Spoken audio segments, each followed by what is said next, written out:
Welcome to the fourth session of the Anabaptists and Philosophy Roundtable. The Roundtable is an occasional webinar series featuring scholars discussing Anabaptist life and thought in relation to philosophical themes, topics, and methods.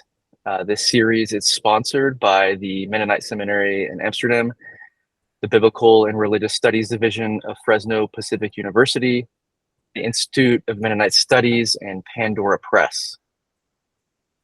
Today's roundtable features four scholars reflecting on Judith Butler's book, The Force of Nonviolence.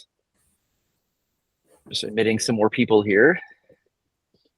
So I will introduce these scholars in order and then say a little bit more about the logistics and then hand it over to our first respondent, who is Maxwell Kennel, a senior research associate at the Northern Ontario School of Medicine and the director of Pandora Press. Max has recently published a programmatic article, Anabaptist Contra Philosophy, in the Conrad Grebel Review. Then we'll hear from Janna Hunter-Bowman, associate professor of peace studies and Christian social ethics and director of peace studies at Anabaptist Mennonite Biblical Seminary. Her first book, Witnessing Peace: Becoming Agents Under Duress in Colombia, is rooted in 10 years of peace building and research in Latin America. She's currently focusing on a collaborative research initiative with immigrant-led social processes in the United States. Next is Laura Schmidt-Roberts, professor of biblical and theological studies at Fresno Pacific University. And today we'll hear a little bit of her thoughts that are related to a 2022 presentation from the American Academy of Religion annual conference titled "The World is Full of Persons, Only Some of Whom Are Human, Recasting Personhood and Relationality for Mennonite Eco-Theology and Environmental Ethics." Next, we'll hear from Marius van Hoogstraten, a research associate at the Amsterdam Mennonite Seminary. His book, Theopoetics and Religious Difference, was published in 2020. And he's joining us from Frankfurt, Germany, where he has recently relocated. Finally, I'm Jamie Pitts, also of Anabaptist Mennonite Biblical Seminary. I'm the director of Institute of Mennonite Studies, and I'm pleased to be chairing this roundtable session.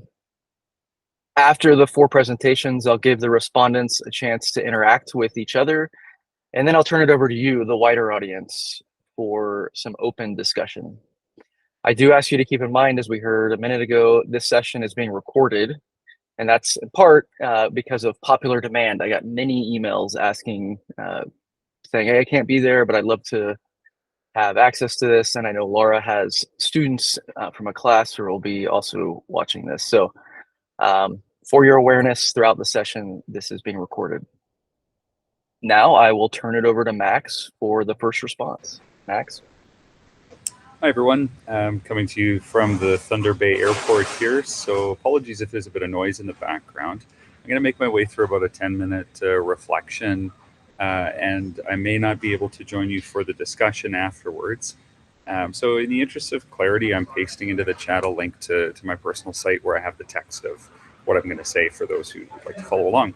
So Judith Butler begins The Force of Nonviolence by suggesting that before any public debate about ethical or political uses of violence, there needs to be some kind of general agreement on what qualifies something as violent or nonviolent, like what decides the difference. Now, this task of defining violence is one that I sympathize with. It's clearly difficult to approach. I think it's certainly impossible to achieve a total consensus on this distinction. But the point remains that if the term violence is not clarified in some way, there's really no way to debate about whether it can be justified. So we're thinking kind of upstream here. The question of defining the term violence and exploring what work this term does is one that I took up during my doctoral studies. And then I refined it in my recent book, Ontologies of Violence. And in this book, I'm trying to chart a path between a number of tensions. So I'm going to field those tensions real quick.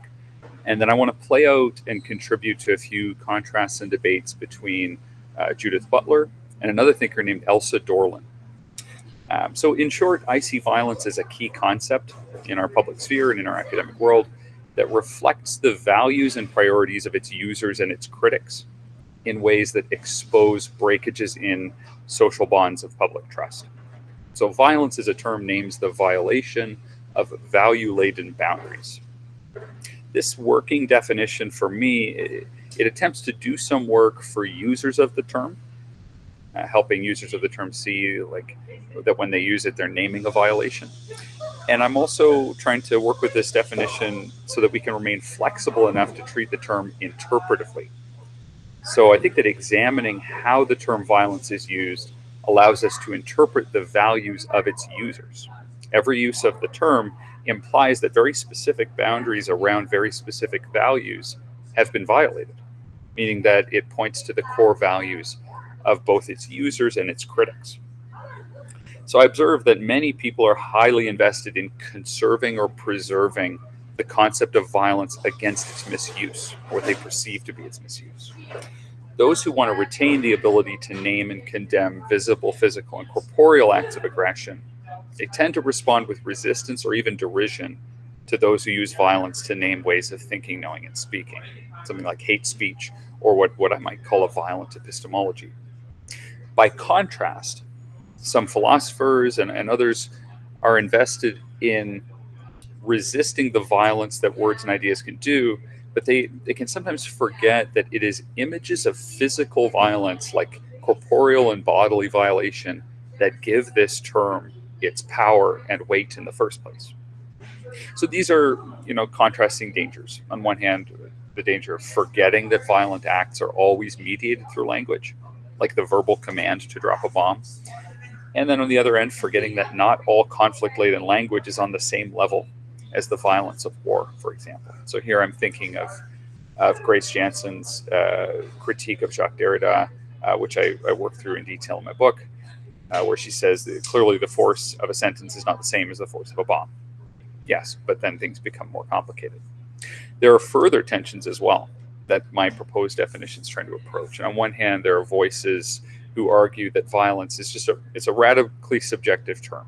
Anyone can use it and define it without much accountability.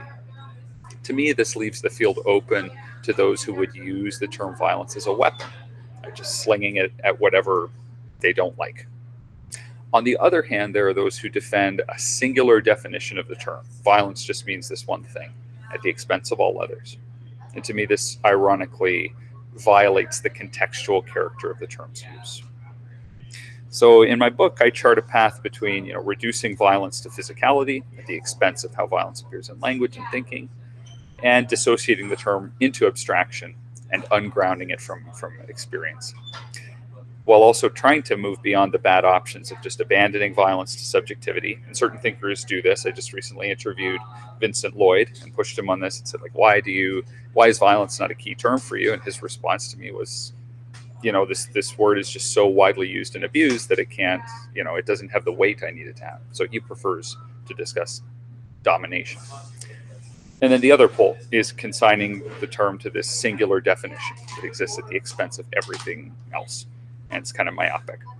So at the conclusion of the book, I argue that those who see the world through a violent ontology of displacement, where difference necessarily displaces other things, I feel like I owe a lot of the framing of this and my desire to chart a path between these tensions to Judith Butler. And I agree with them that, number one, nonviolence is anything but passive. That's already a huge advance. I think that's why a lot of Mennonites and Anabaptists are excited about this book, is that Butler kind of understands that pacifism doesn't necessarily mean passivity, or nonviolence can be active. Number two, I agree that what counts as violence is political and politicized. You can't escape that. There's no neutral use of the term. It's always value-laden. And number three, I also agree that when we engage in violence, we're making the impossible necropolitical decision about who should live and who should die. Like if you violently respond or violently defend, you're entering that decisive mode. So I especially appreciate Butler's suggestion that we should not be resigned to a kind of fatalism that would just concede to people that violence and nonviolence are just whatever powerful people decide they should be. Let's wait for this announcement to end here. So I think we need to defend a serious and flexible approach to the problem of violence without lapsing into those tensions I just named. As I said, it's doubtless a very meaningful thing to Mennonites and Anabaptists that someone with the stature of Judith Butler would defend nonviolence. But it's worth looking closely at the other side of the coin too, and I hope I can feel that now. So Elsa Dorland has this book called Self-Defense, A Philosophy of Violence. It's just recently translated from the French. And in it, Dorland argues that violent self-defense is defensible in the name of survival for the oppressed, those who've been forced into defensive positions by violent forces of domination. The rejoinder from Butler and from others is this question. It says, like, does this not require a violent decision between who's worthy of living, being defended, being protected with violence, and who is not? Now, surely it is a matter of privilege and safety to suggest that those who are attacked should not defend themselves. I'm not suggesting that. And surely it cannot be so simple as to refuse all defensive actions and allow the lives of the oppressed to be taken by the violent. But Dorland's justification of self-defensive violence prompts this question of when trading one violation for another is justified. And it requires a distinction between those upon whom it's incumbent to break the cycle of violence. So who is it that it is incumbent on to de-escalate and not retaliate? And then who are those whose counter-violence is defensible because of the violence that has been done or is actively being done to them? That's like a key distinction. So I agree with Dorland that it's indefensible to suggest that those who are under violent attack give up their inclination to defend themselves. I'm not going to make that argument. Especially because, in Dorland's words, the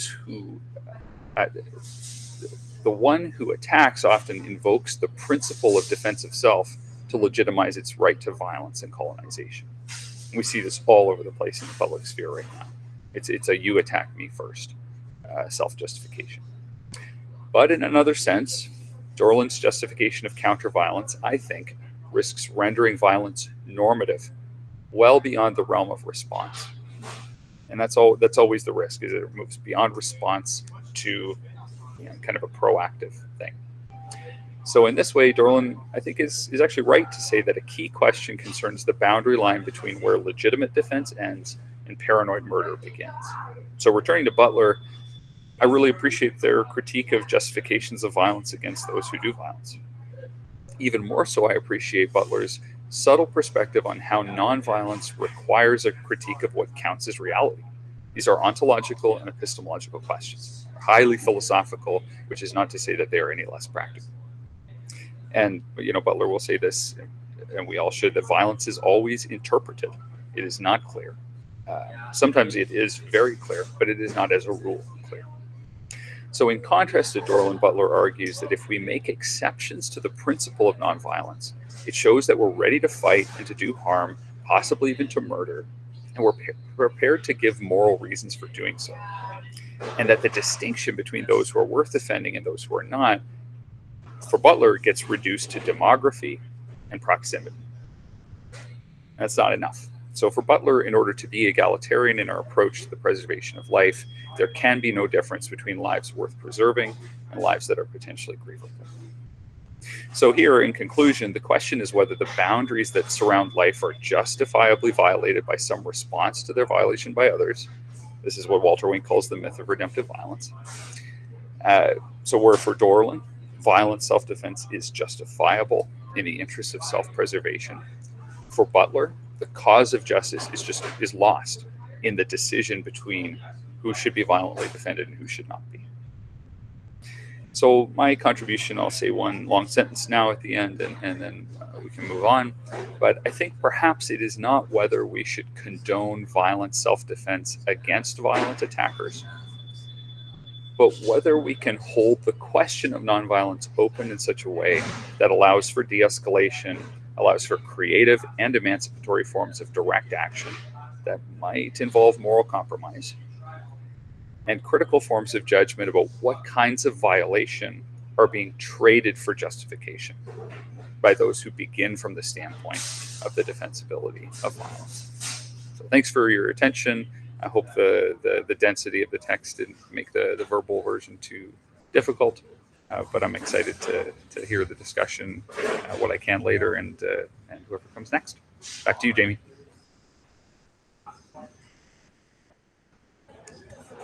You can go ahead, Janna. Okay. Thank you, Max. It's very tempting to respond, but that is not the invitation. Temptation. Well, thank you so much for the invitation. It's really, it's an honor, and it's a lot of fun to be with you all. So thank you. I'm going to be thinking, well, if I had a title for this, it would be Third Wave Solidarity Against Analogy and Embracing Ambivalence. So I'll explain. I think in terms of waves of peace theology. After briefly sketching what I mean by that, I'll outline how Butler's notion of grievability moves against analogy. And by analogy, I mean the reflex to highlight similarities between histories of religious persecution in Anabaptist 16th century history and present day suffering. That will set us up to identify the need to move beyond a focus on relationships as good as such in transformative peace building, which has been, of course, a very important contribution of Anabaptist peace theology thought in the 20th century. So to move beyond a focus on relationships and towards an examination of the ambivalence of relationships of solidarity that helps us to recognize equality and contribute to justice. So I'm planning to do that in four parts. And if I had a thesis, it would be something like thinking solidarity in Mennonite peace theology, or if we're thinking in that mode, Butler's notion of grievability presses against analogy, which again highlights a connection between narrative memory of religious 16th century martyrdom in Europe and suffering today, and toward ambivalence. So to the first part, what do I mean by three waves of peace theology? So a wave is a common interpretive framework shaped by historical circumstances. So each wave is just that. The first wave of peace theology, shaped by World War II, focuses on non-resistance. Guy Hirschberger is representative of this wave. The second wave of peace theology, shaped by the Vietnam War and international service through Mennonite Central Committee, some CPT later on, also is transformation. And the late John Howard Yoder, Dwayne Friesen, and John Paul Lederach are leading voices of this wave. The third wave of peace theology reckons with the silenced forms of violence that have coexisted with peace theology's rejection of killing for the state. So anyone in peace theology orbit has to grapple with John Howard Yoder's sexualized violence in Mennonite institutions.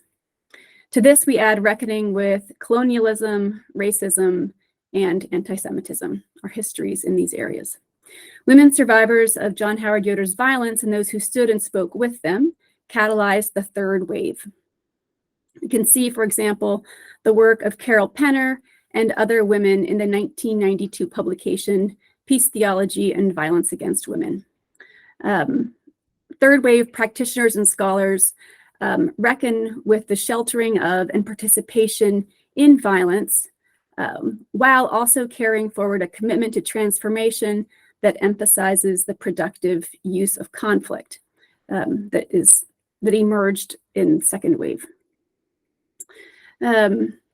So if first wave is thinking about God is at work in history, creating the kingdom by calling a separated people, second wave thinks with God at work in history, redeeming the world, transforming it into the kingdom.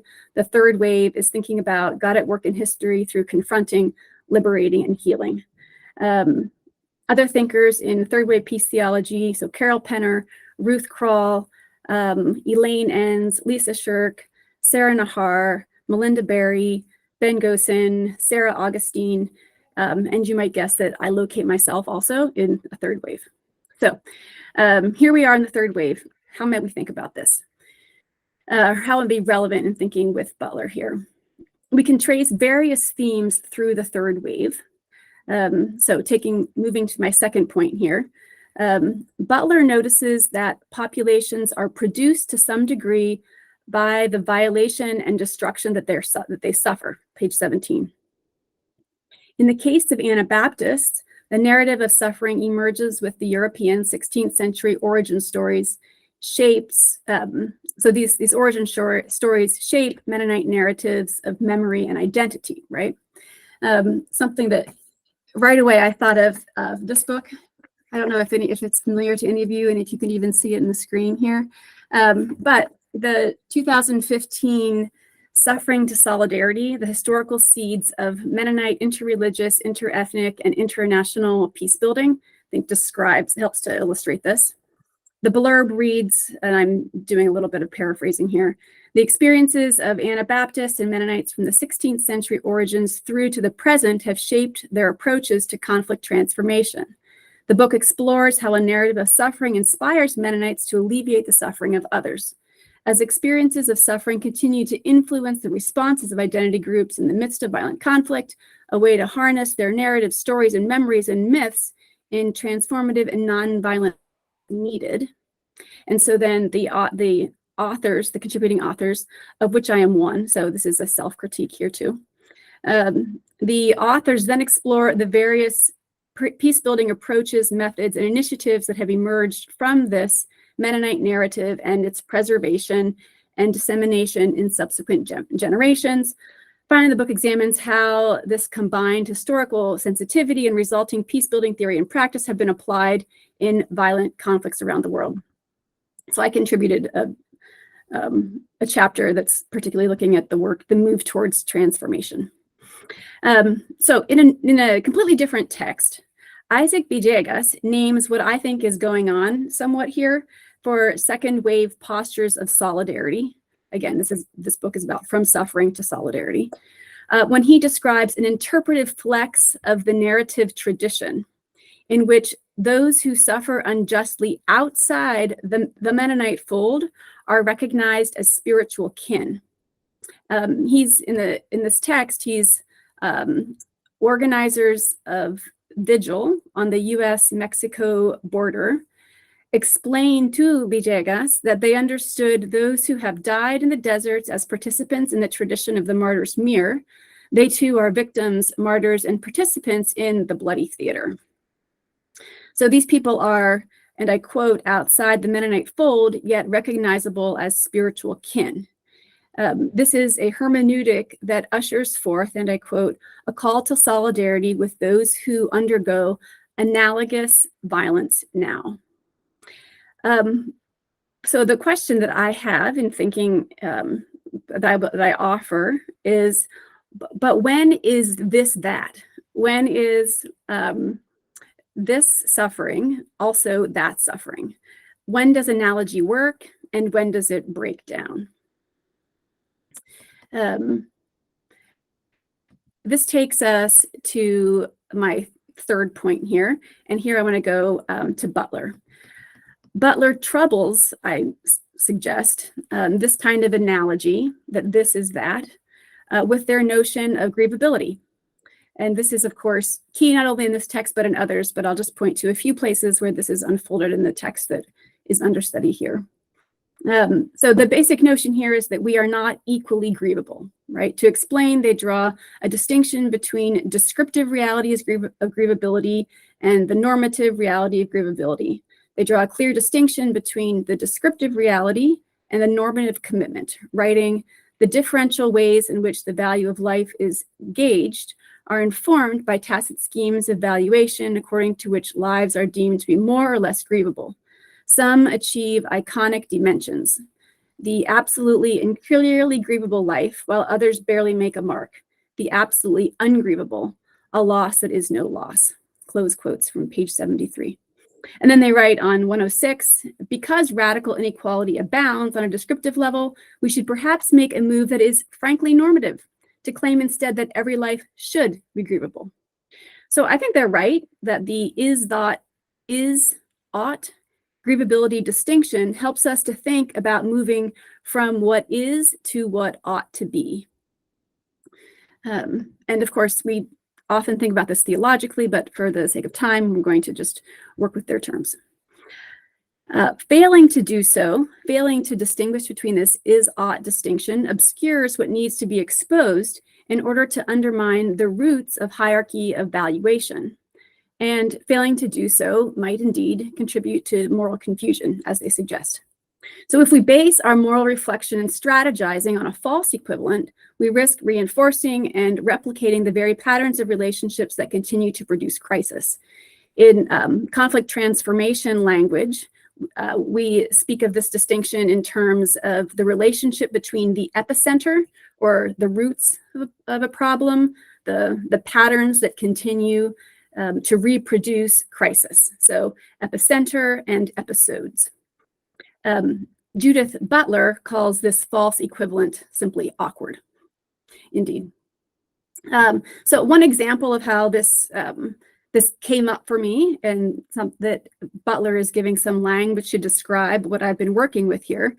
My interlocutors in immigrant-led social movements raise this as a concern, because the problem with analogy that is evident, that is here in this text, and that Isaac called this reflex, is that it can leave my moral purity intact and shields from view the asymmetries of power that need to be addressed. Asymmetries that exist, that are created historically, that exist and are reinforced discursively, structurally, and institutionally, and that are a part of my everyday interactions with my interlocutors. They're a part of our dialogue. They're a part of the exchange through which we're working to together produce knowledge. Hat tip to Enrique Dussel, and in our relationships. So what I'm doing here is making a third wave argument against analogy. Rethinking analogy through Butler's lens of grievability leads us to a conversation on relationships of solidarity. You can just see how that just happened in just tracing their notion. So that leads me to my fourth and final point, which is to say we're positioned then to think about solidarity not in relationship to our own narrative history of suffering, but in terms of Butler's relationships of ambivalence. And here I think it's important to distinguish and to notice that we're not talking about enemy love. That's just another subject for another day, and I think the distinction is important to hold in mind. By relationships of ambivalence, they mean relationships as such are not a good thing. That's page 10. They arrived to a nuanced notion of ambivalence through engaging Freud in the chapter on political philosophy in Freud. I'm just going to uplift a couple of features here, and then we'll move on. So first, they say that reflexivity is inadequate in our relationships of solidarity. So my work in peace building in Colombia and with immigrant-led movements here in the US corroborate Butler's statement on the inadequacy of reflexivity. So in other words, critical self-reflection is not enough to treat the other non-violently, because we each have a blind spot the shape of ourselves. This is my understanding of this. That was not a paraphrase of Butler. That is my experience of this. Now that is ableist language, but it conveys that we truly cannot see rightly, we cannot see justly by ourselves. In my current work, my interlocutors and I think about dialogue as praxis and method for this very reason. I'm happy to provide an example of this, both of my blind spot, the size of myself, and the way that we work to overcome this through dialogue in the Q&A, if that'd be interesting.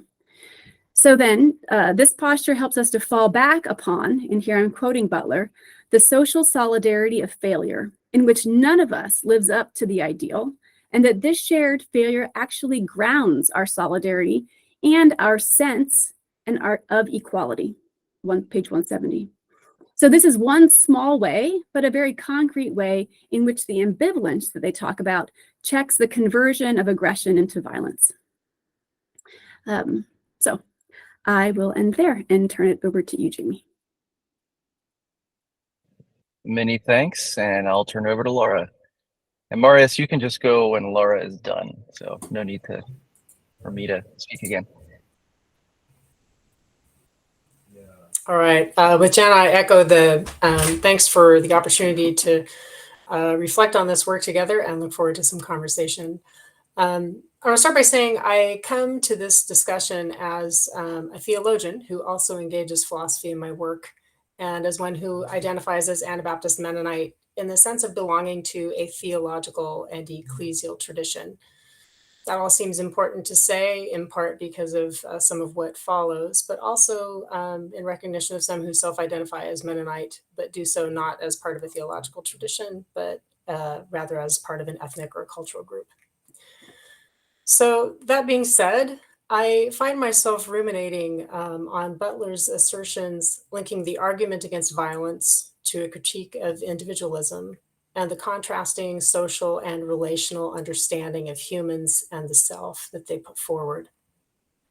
For Butler, the argument against violence implies a critique of individualism and requires the constructive work of rethinking the social bonds that constitute us as living creatures, thinking differently, constructing a different narrative about basic human impulses or instincts, one that recognizes we are born into a web of relations and social bonds, all of us, born in a condition of radical dependency, born given over to someone for care.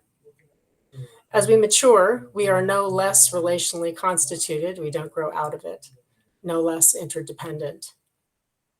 These ties required for life as social creatures are imperiled by violence. Recognition of these social bonds, of their support and their ambiguity, is important to the case Butler builds for the necessity of nonviolence linked to radical equality. Starting with the individual as the unit of analysis, equality as an individual right, severs the person from social ties and obligations. But equality as a social claim is equality formulated on the basis of relations that form our enduring social existence. These claims of equality emerge as a feature of social relations between people, not from the single hermetically sealed individual subject. Such interdependence means that vulnerability to persons, to structures, to situations is a feature of our shared lives. And so interdependency and the global obligations that accompany it are conditions of equality. A renewed and revalued understanding of interdependency across global hemispheres and regions makes possible consideration of many global and systemic issues for Butler, including the unequal grievability of lives, differential exposure to harm and death, and the threat to the environment. When I think about the implications of all this for thought and life in Anabaptism as a theological tradition, there are resonances. Understandings of interdependency and a relational anthropology shape Mennonite ecclesial views, church as a community of disciples practicing mutual aid, giving and receiving counsel, and the like. Communal hermeneutics, structures and convictions and intentions that are supposed to mean people are seen and heard, egalitarian structures intended to foster a community of equals. But the reality is a gap between these ideals and goals, and the way power, demography, and inequities also function internally in the church and in denominational structures. Butler's work lays bare the conflicted and ambiguous nature of such formational ties, the vulnerability of our unbearable dependency, and the conflicted feelings that I both love you and I hate you sometimes. So here, their frank discussion of the ambivalence of our social bonds and the ever-present potential for destruction, which characterizes our connection to one another, presents a challenge to Mennonite ecclesial understanding and practice, at least in my context, but one well placed in terms of providing another avenue for considering violent practices committed to radical equality within the community of disciples, grappling with the reality of power dynamics, abuse of power, issues of equity and access, opportunity, support, and voice within congregations and in larger ecclesial and denominational structures. Butler attends to structural and systemic inequities, but also the discourse, the schemas and frameworks within which power, violence, and nonviolence are talked about.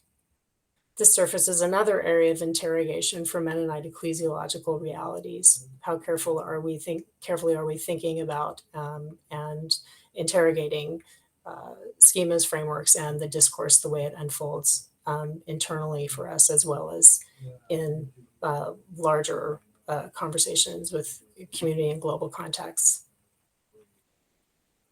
In a historic peace tradition where nonviolence has been talked about not universally, but predominantly as a primary conviction and practice, this different way of framing and calling attention to aspects of the definitions and use of terms, violence and nonviolence, of the unequal grievability of lives, and for Butler, the necessary connection between nonviolence and radical equality.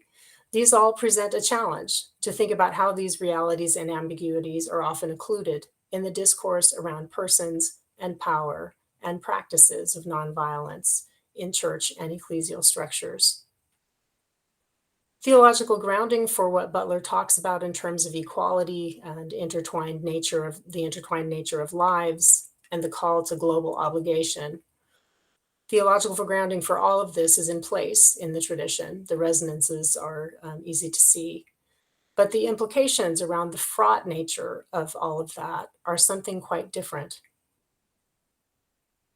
Compared to an understanding of communal commitment to nonviolence in earlier periods, part of which Janna mentioned, where communities used the term pacifism, and it was understood principally as non-resistance or absorbing violence or returning evil for good, and notions of self-giving and self-sacrificing love.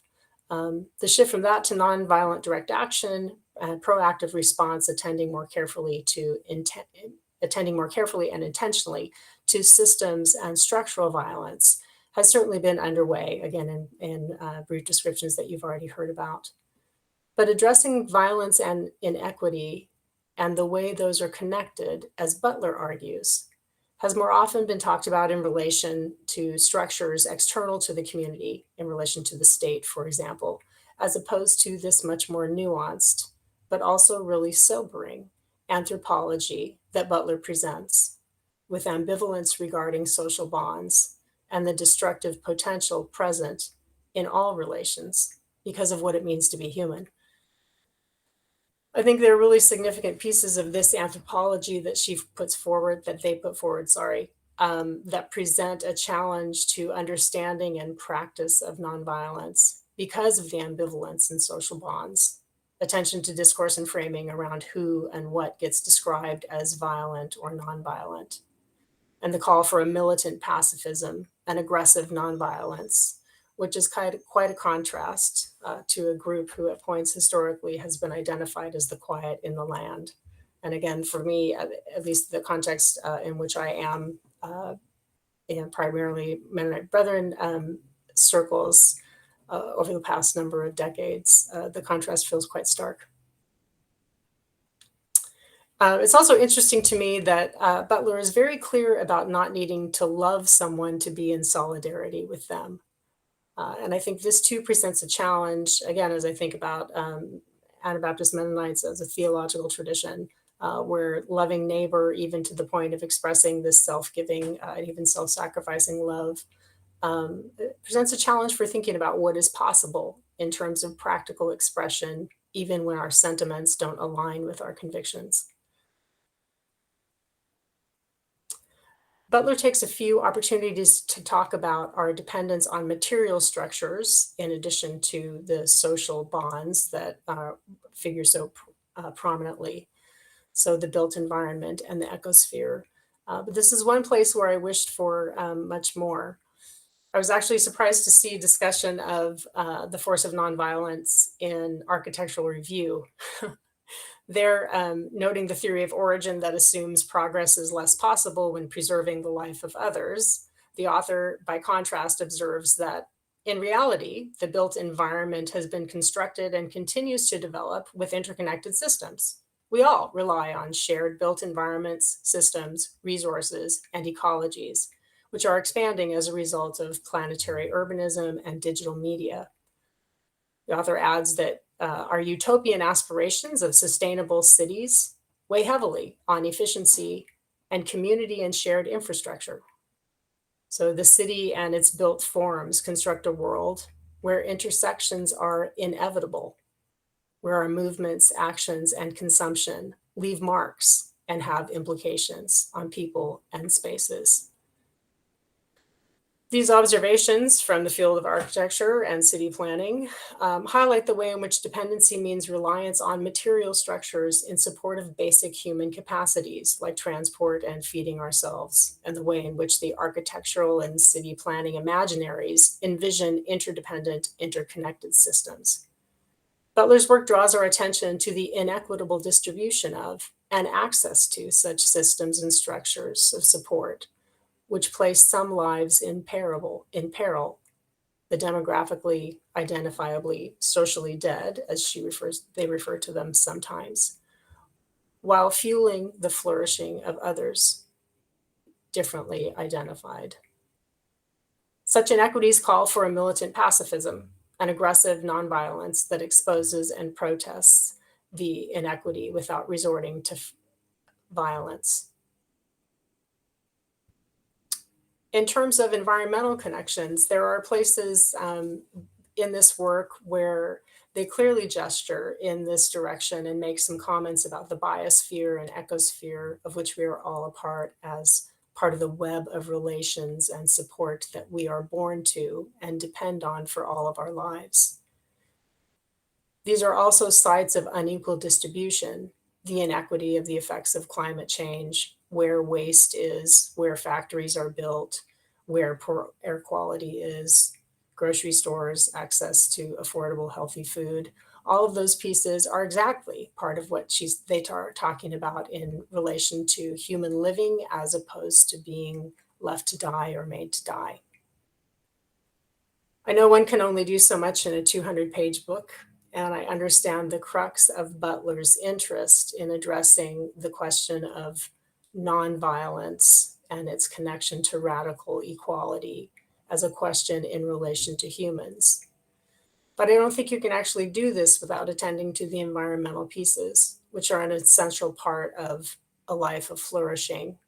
And again, also sites of exactly the inequity and need for solidarity and aggressive nonviolent action in response that they describe in relation to tyranny and invisible, ungrieved lives.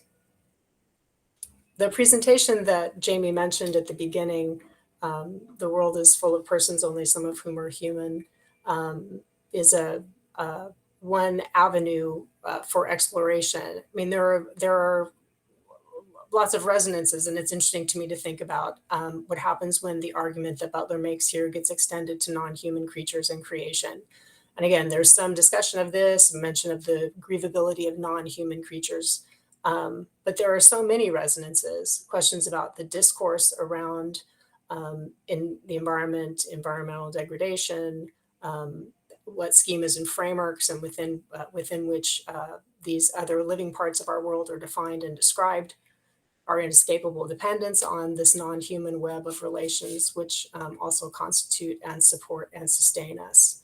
The need to safeguard that living web, the importance of marking and grieving the loss of species, habitat, and the like. I think these areas of extension are perhaps more obvious to see. There are limits, things around identification and substitution, some of the ways in which they unpack what motivates our ability to curb or interest in curbing a destructive impulse toward another. There's more complexity. What does it mean to think about not just connection, but equality in relationship to non-human creation? Is this an appropriate extension to make? What are the limits there? And along those lines, some work by scholar Marius in a book called The Hebrew Bible and the Environment explores this question of personhood as defined in relationship to human persons, and asks some questions using the lens of contemporary animism regarding the view of non-human creation in Hebrew Bible texts, and argues that there seems to be a sense of personhood and even agency that is significantly different than one whose boundaries is only connected to human persons and exercise. So those are areas I would just love to see expanded. Thank you.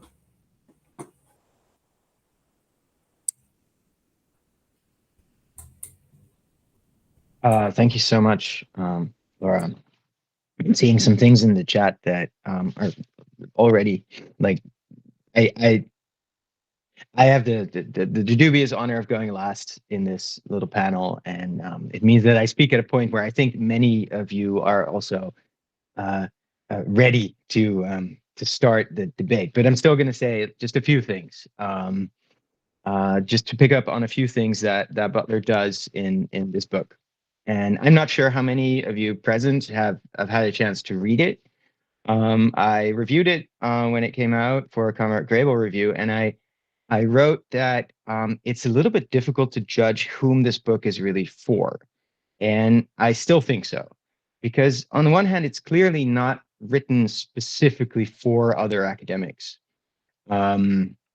It's pretty short by academic standards. Its argumentation is honestly not always very stringent. It doesn't really engage with much on the existing literature on nonviolence. So, but on the other hand, it's also not really a general audience book. It's really full of psychoanalytic terminology that many casual readers, people I go to church with, will have a hard time with. And that kind of added to my, I always want to say, disappointment with this book, because I was pretty excited when this came out to see a serious contemporary philosopher discuss nonviolence. It's not something we see every day. So just a few things where I was left wanting a little bit more than the book's argument gives. And the first is this notion of grievability that's already come up a few times, which is, on the one hand, this really powerful idea. It's not the first time that Butler uses it. This idea that our political and economic structures are such that some lives matter more than others, that some victims of violence, human or otherwise, are more deserving of grief than others. When white people are murdered, there's a national day of grief, but when countless refugees drown in the Mediterranean, speaking from a European setting, is just kind of taken in stride. So on the one hand, this really powerful notion, grievability, but honestly, also an absurd notion, especially when you try to formulate it affirmatively, because then Butler writes that all lives are equally grievable.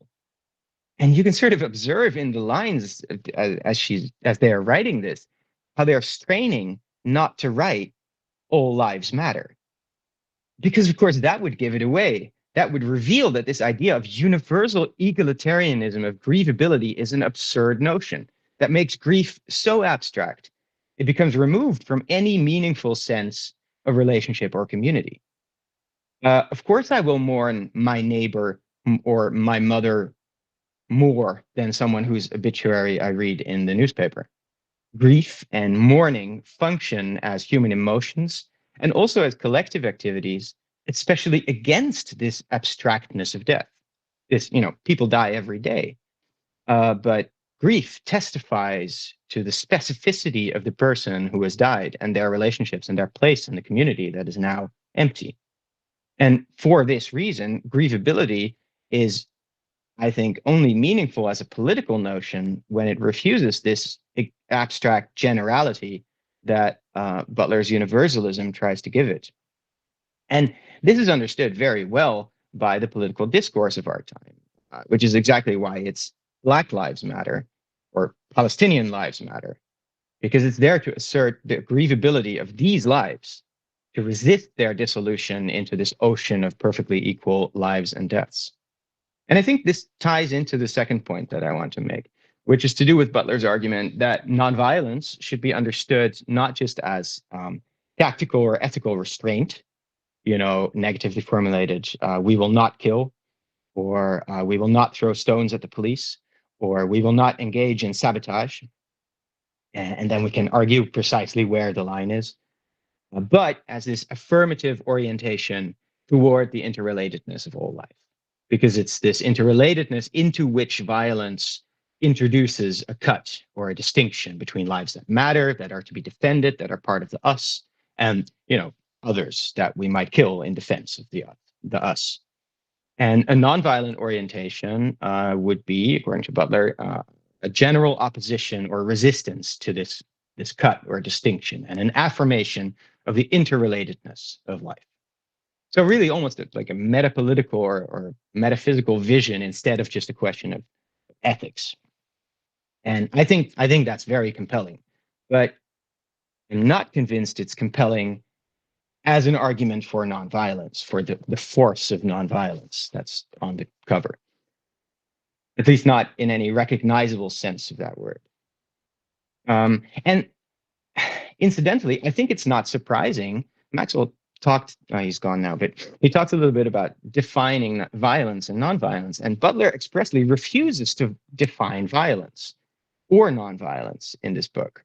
And I think that has something to do with how their argument takes the meaning of nonviolence away from any concrete recognizability. Because if we think about nonviolence not as restraint, not in specificity of ethics, but as his affirmation of the interdependency of all life, can we not also very well imagine that some actions or interventions that might be considered violent in this ethical framework become necessary in defense of that interdependency?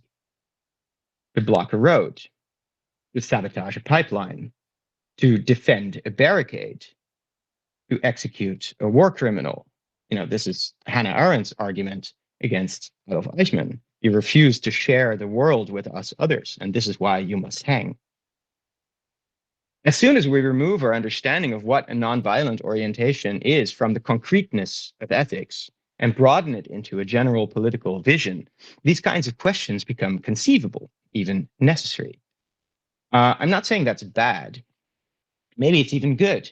Maybe those are questions we too easily gloss over, as those of us from pacifist traditions. Maybe it's really too easy to say just because we don't sabotage the pipeline, we're good. If at the same time we're entangled in the system that is building the pipeline and doing violence in this way. So maybe this more general orientation that Butler is proposing is something we need as well.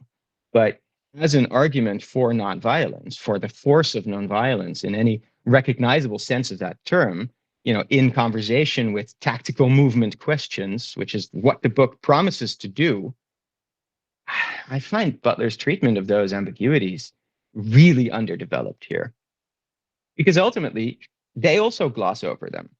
On page 56, they write simply, I am not saying that no one should defend oneself or that there are no cases where intervention is necessary. Or nonviolence is not an absolute principle, but an open-ended struggle with violence and its countervailing forces. End quote. Maybe I'm alone in this, but I find this a little too open-ended as a final conclusion on nonviolence. Thank you. I'll leave it here for now, and then curious for the discussion. Thank you, Marius. I'm glad you decided to share a few words since you laid down the gauntlet. Quite a provocative contribution and a fitting conclusion to this brilliant set of 4 reflections on this book. It does appear that Maxwell had to go catch his plane, so he will not be present, unfortunately, for the ensuing discussion. I do want to take a few minutes. We have a little over half an hour, I believe. I want to take maybe 5 or 10 minutes just to hear if Laura, Janna, Marius, if you have anything you want to say to one another before we move on to the full group discussion.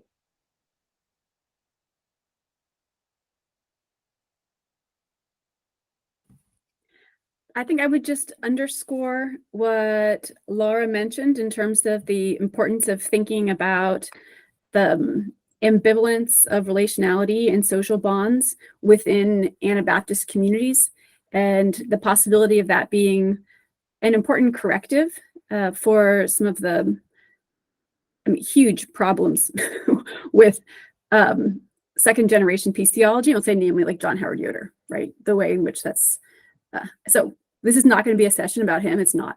But as I am feel like I have no choice but to always be holding in check the fit or entailment of sexualized violence in Yoder's work, just because of where I sit, then it becomes really important to have in mind ready resources to ensure that I'm not even inadvertently re-ingraining those problems into another generation of work, another wave of work, right? So we could say more, I think, about what that can do, but I minimally want to name the importance of that, or underscore it because Laura named it. Thanks.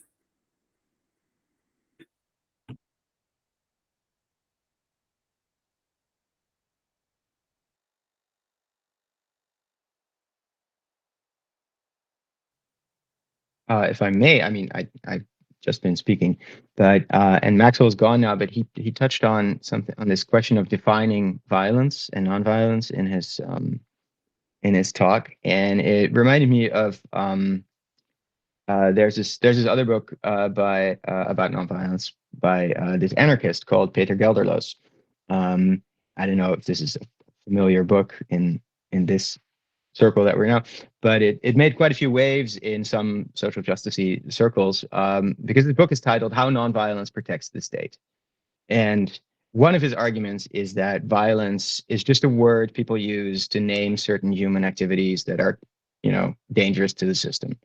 And it doesn't have a definition. You can't define it because some activities count as nonviolent when the police does it, but as violent when some protesters do it, depending on the protester.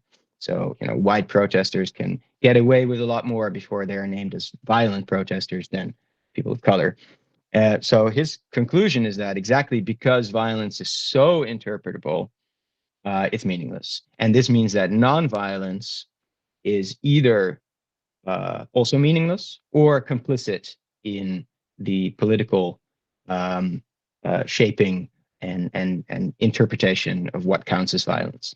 And that's something I would have liked to hear Maxwell's take on, but well, here we all are. Yes, I will put the name of the book. It's How Nonviolence Protects the State. It's 2007. Honestly, it's not very good, but it's an interesting read for those of us on the other side.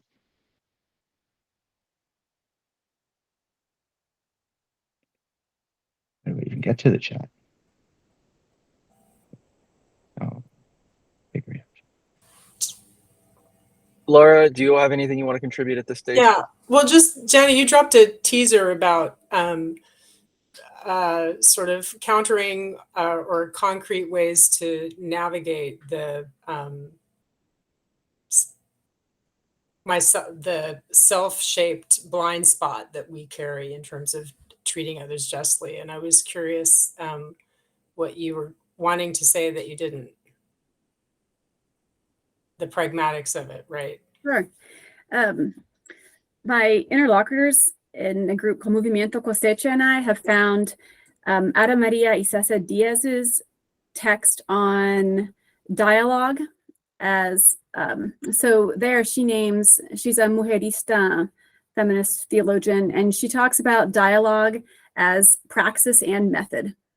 And so there's several characteristics of dialogue that we found to be really concrete and helpful. They're were somewhat descriptive of what we developed and what we've been doing out of work that we locate in relation to a genealogy of participant action research, but also concrete in addressing some of the limitations of what we've inherited and some of the ways that we tried to work with that. So for example, simply having regular conversations where we show up and talk about ways and times of misunderstanding, times in which we hurt each other, and reflect on what we think was going on, and allow that and understand that as, well, Butler calls that part of our failure, right? But to have that be integrated into the praxis is a part of the exchange that Dussault calls, well, the idea is to move towards exchange as knowledge production, right? And we've found that to be a really meaningful space of human bond creation and the possibility of thinking together. So that was what I was referring to there.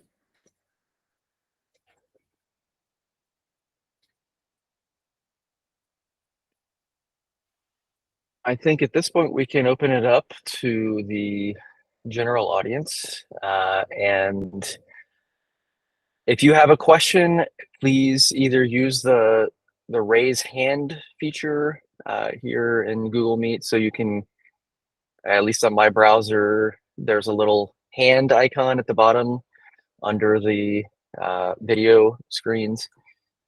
And if you press that, I will see that, and I'll try to track the order in which the hands are raised. You can also let me know in the chat if you prefer just, I have a comment, and I'll try to weave in the different kinds of comments in some semblance of order. There's quite a lot of you, and we've had very stimulating presentations, so I assume you have something to say. So Nikisha has raised her hand, and we'd love to hear from you, Nikisha. I'm so sorry. I meant to raise my hand like way down on the bottom. Thank you, Laura and Marius. I feel resonance with both of what you are saying. I don't necessarily a question, but just a quick comment. Laura, you sort of wanting more around what this means for non-human world. And also, Marius, your point that, you know, if sort of we get into a schmur of everyone's equal or everyone's life is worthwhile without ethics, you know, for me, I feel like we can get into these habits of, well, not even get into, we can miss ways of interrogating our relationship with other animals. I know that's not the point, so I'll keep it short, but our relationship with other animals or with creation as a whole, because I can sort of tell myself that everyone is sort of equal, or I can sort of have a sense of being nonviolent without actually looking at the ways that I am choosing bloodshed on a daily basis. So something about the two of your comments of wanting more of that from Butler, but also Marius, you sort of saying like your critique, I think opens up for me what I feel like I see often is a kind of peace position that continues to engage in bloodshed without sort of, because the ethic only goes so far, if you will. That's I'm trying to hold together both of your points. I will silence myself now, but thank you all so much. And I see a comment from Benny in the chat. I know he's on the train, so I'll just read this out loud so everybody can hear it. That I think's following up on that. I have an observation. Since October 7th, some Israeli and some Palestinian commentators, as well as their allies, have claimed that their suffering is not seen, often at the expense of the other victims. Does Butler offer any ways of preventing a kind of weaponization of grievability? So getting at some of the same question around, does grievability that leads, as Marius said, to an all lives matter kind of ethics? I'm curious, Janna, I know you've done a lot of work on grievability. Do you have any thoughts on this, or others want to speak to this?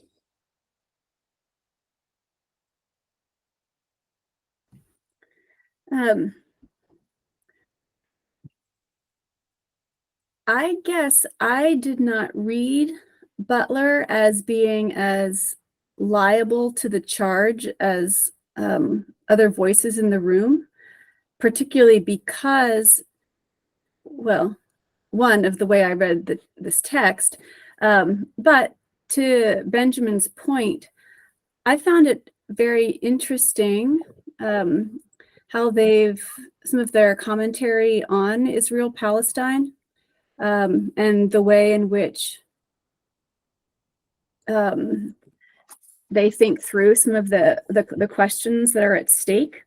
For example, the insistence or the suggestion, the very provocative suggestion for which they've received a lot of criticism, of thinking about Hamas not as anti-Semitic, precisely because the suggestion that Hamas is anti-Semitic suggests that Hamas would prefer to be colonized by a different force, right?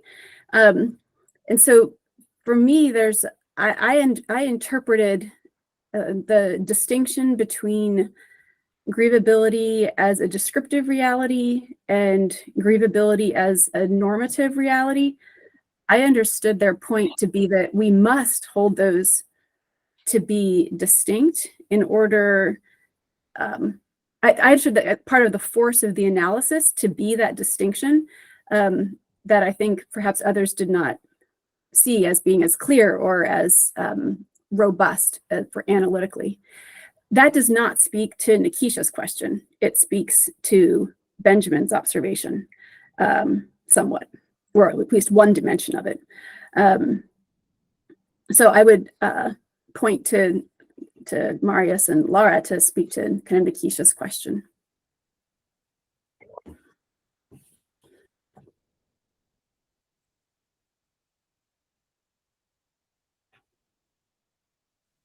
I do have some thoughts, but Laura, yeah, I think Nikisha, thank you so much. Hello, also. I think the question of non-human life really reveals sort of the limitations of provability as an abstract notion. And I think I couldn't find it, but I think Butler at some point expressly discusses human or humanity as a category, because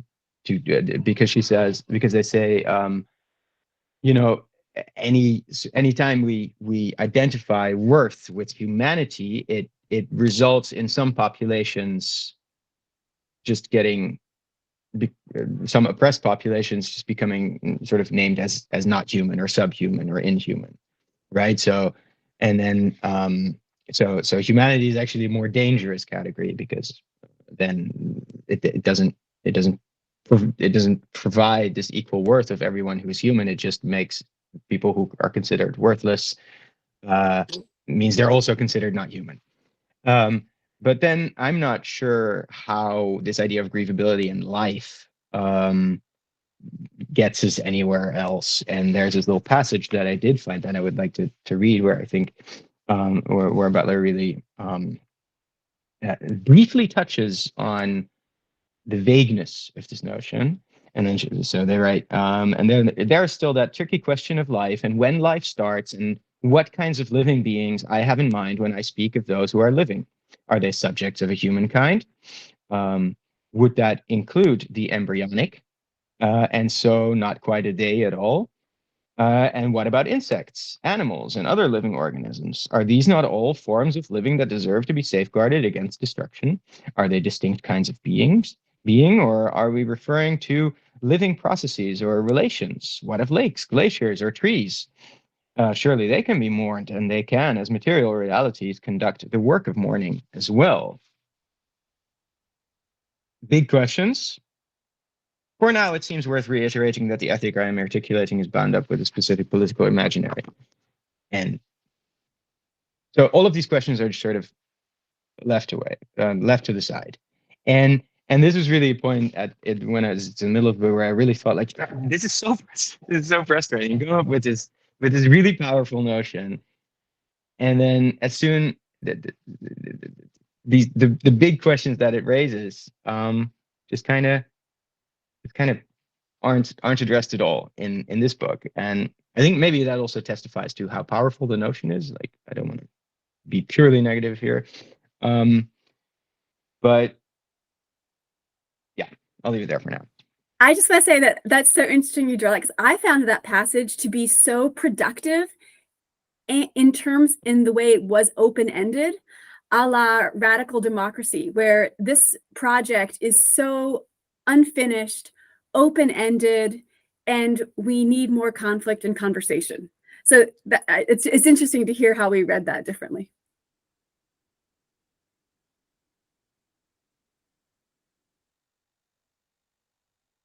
Yeah, maybe. I felt like, well, I think I said what I think.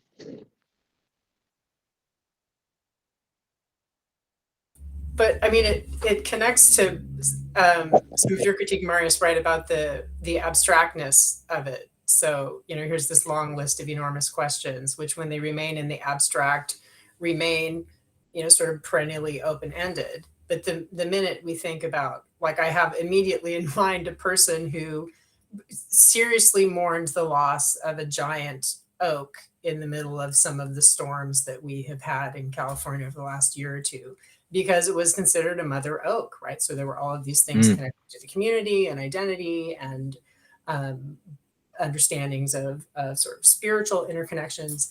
I mean, it was palpable grief and loss along the lines of some of the questions that I have about personhood, based on some of this other work. And so I think I'm sitting with your critique of abstract versus concrete. I mean, the minute we think of actual situations or actual decisions or actions that need to be taken or that have been taken, then it's a different conversation. I mean, it doesn't stay endlessly open in reality, right? We have to actually make decisions and make actions and yeah. And speak to sort of, so Janna's intervention is making sort of think maybe grievability is also most valuable, not as a solution, but as sort of a way of phrasing the problem. That this is how, as political communities and as maybe also as faith communities, we address, we might address and pose the question of how to respond to the losses that we're presented with. That when we decide that, or we are in a sense, not in the sense that all life is grievable, but that we might come to recognize some lives as grievable, and that would be progress, something like that.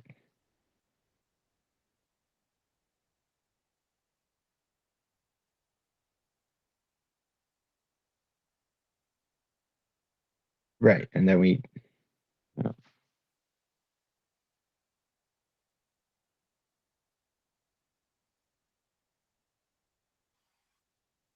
Keisha's writing.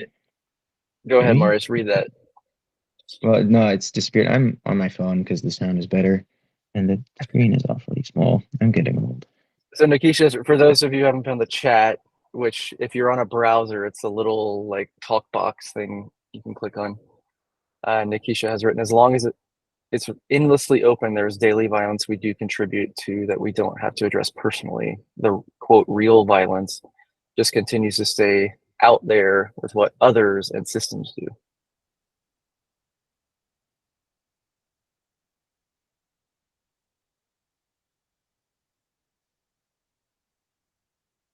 I can see you cogitating, Marius, if you want to respond there. No, I feel like I've said a lot.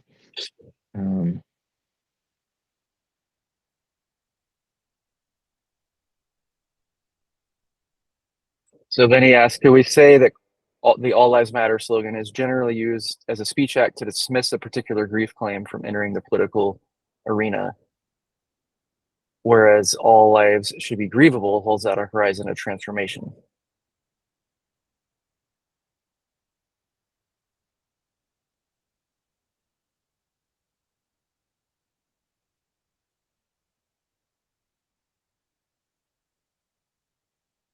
I still think this idea of grievability is meaningless if it's not if it's not in the concreteness of like these lives.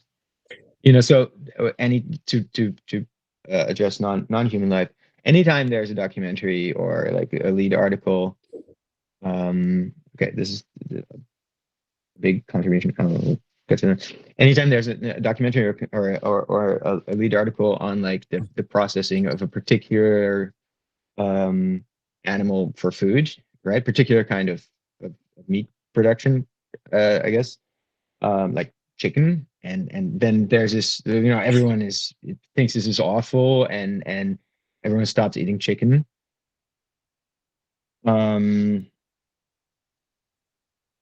There's so much going on in the chat, but as a sort of generic case of like, well, maybe this isn't how we should be treating other creatures, it doesn't really have the same kind of effect. All right. There's a lot going on in the chat. So the penultimate comment is from Henok. And Henok, do you want to unmute and say something about this question of truth and violence as interpretable or something that requires interpretation?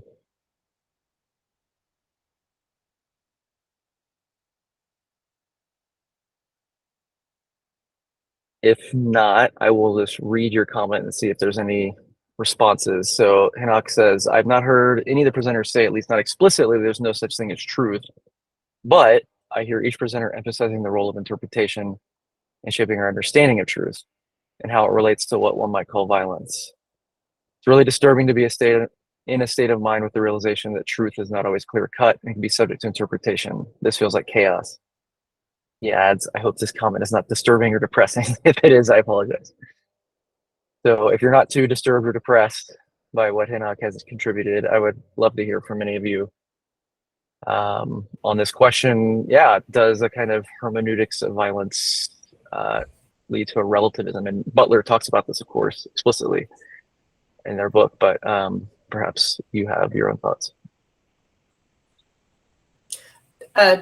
Just an initial observation that I'm not sure any of us actually talked about truth at all in terms of, I'm not sure how much that is something that Butler is talking about. The contrast for the author seems to be between reality and what ought to be, or what counts as reality, right? As has been said. And so I think there's, I think just an observation, I think there's one difference there. And I mean, with Butler, I certainly agree that violence comes to us already interpreted, right? There is no, sort of midair place from which to engage ideas, persons, or anything, and our own views are always shaped in some of the ways that Janna identified.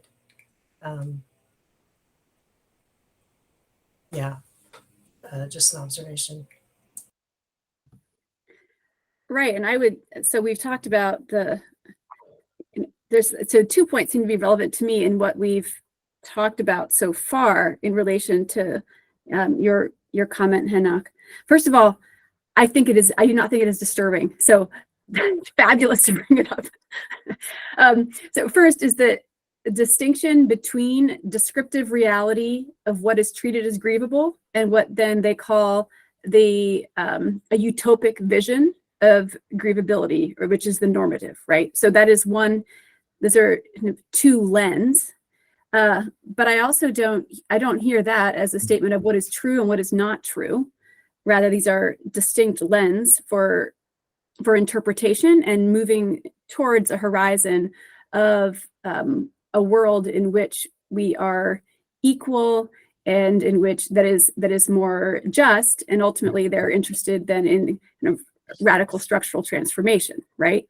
So that to that point, and then to the other point that I think we've raised so far, that is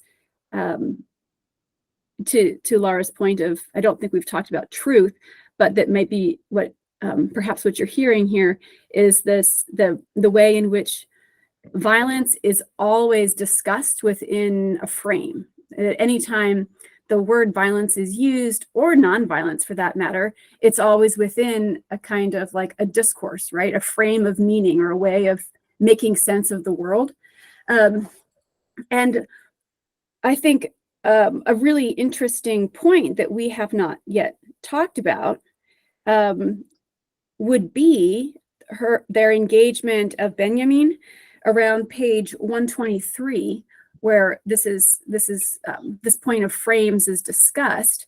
And they write, whether we can know violence outside the justificatory scheme by which it is approached then becomes a key question, precisely because the invocation of violence or nonviolence, for that matter, is always within a particular frame. So I hear this conversation actually inviting us, if it is at all, to the question that you're raising, it's actually inviting us in this direction, precisely to recognize the possibility of raising to the level of visibility the forest, right? The fact that we are speaking within kind of different frames and different languages. So drawing that to our awareness provides a possibility for a conversation that perhaps we didn't have before. Don't they actually say babble after babble at some point? And I thought that was, that's brilliant. Where is that? Marius is going to find it.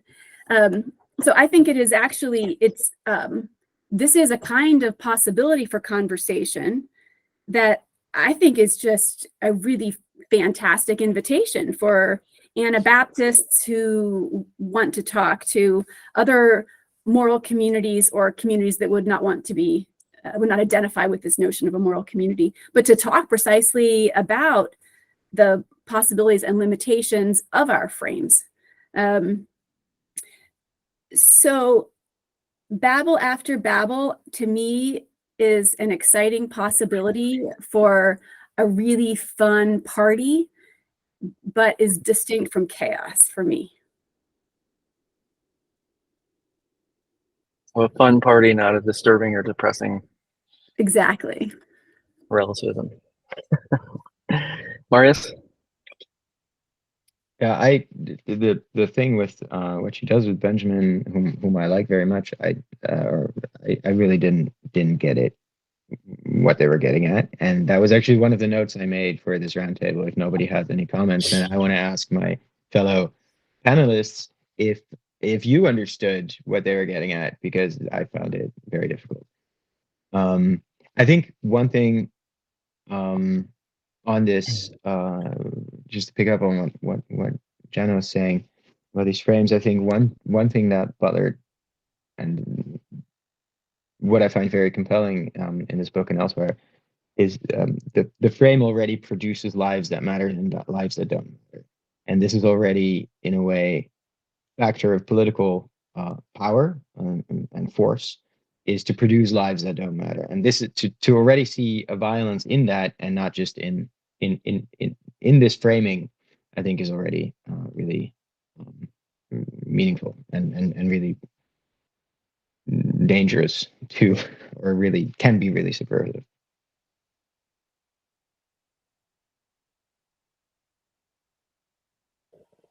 We have 5 minutes left, so if there's anyone who has a quick comment or question, this would be your time to raise it before we conclude.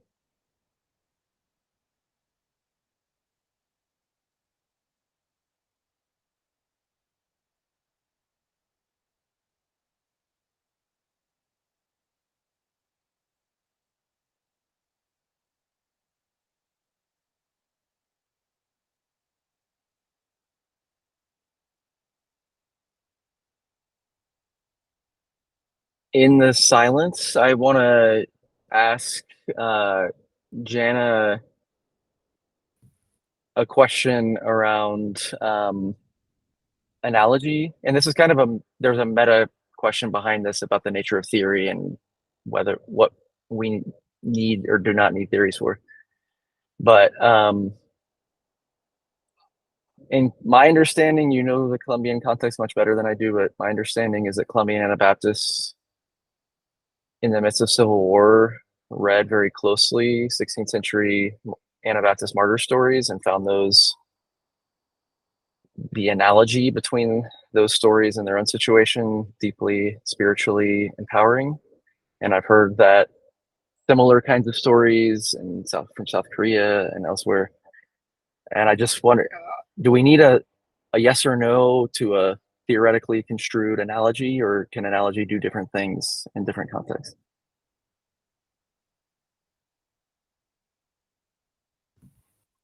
I think that's a great question.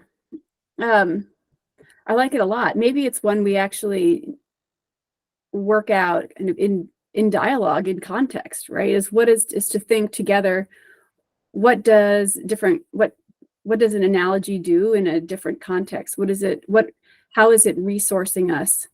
I think as I may or may not have said clearly, my principal concern here is a kind of analogy that can resource paternalistic solidarity.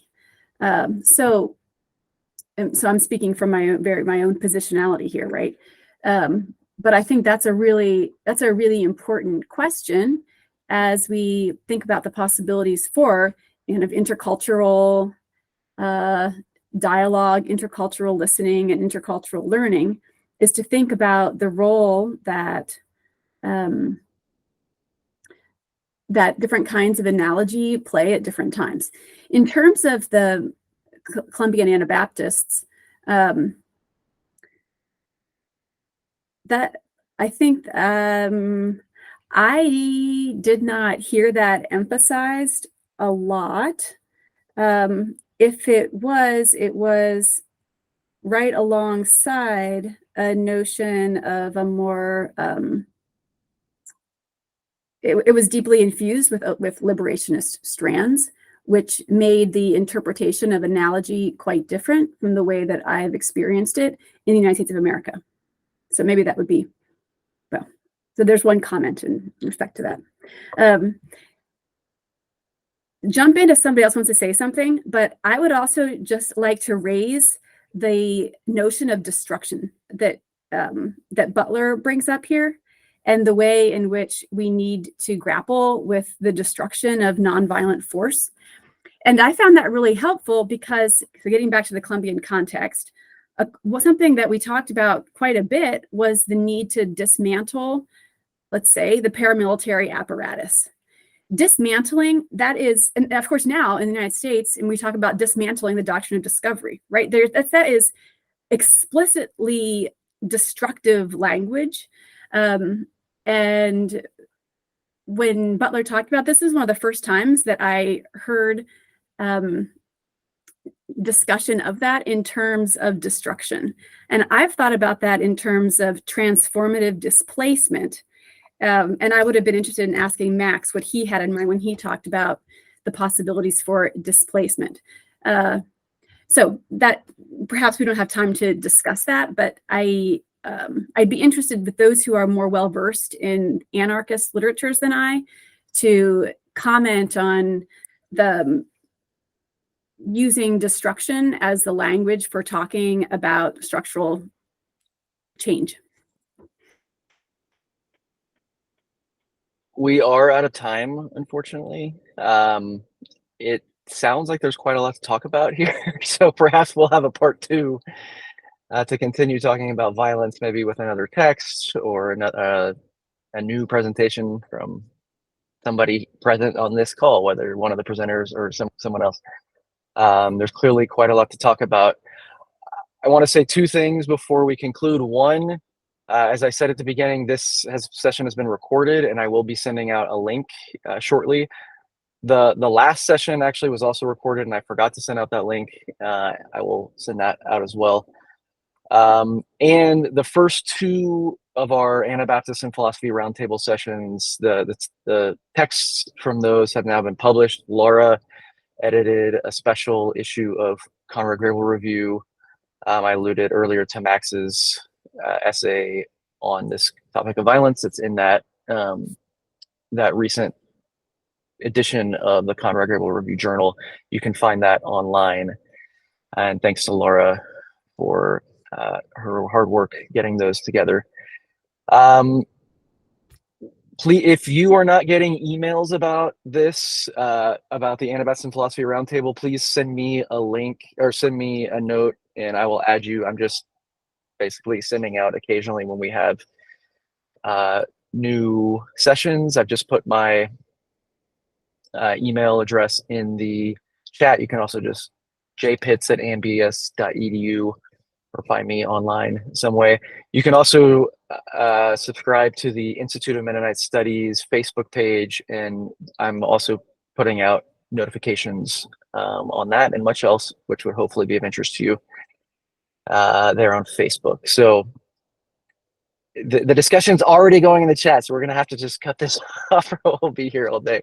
But again, clearly much to talk about and excited to continue this at a future date. Thanks to everyone for joining us. Thanks especially to the presenters.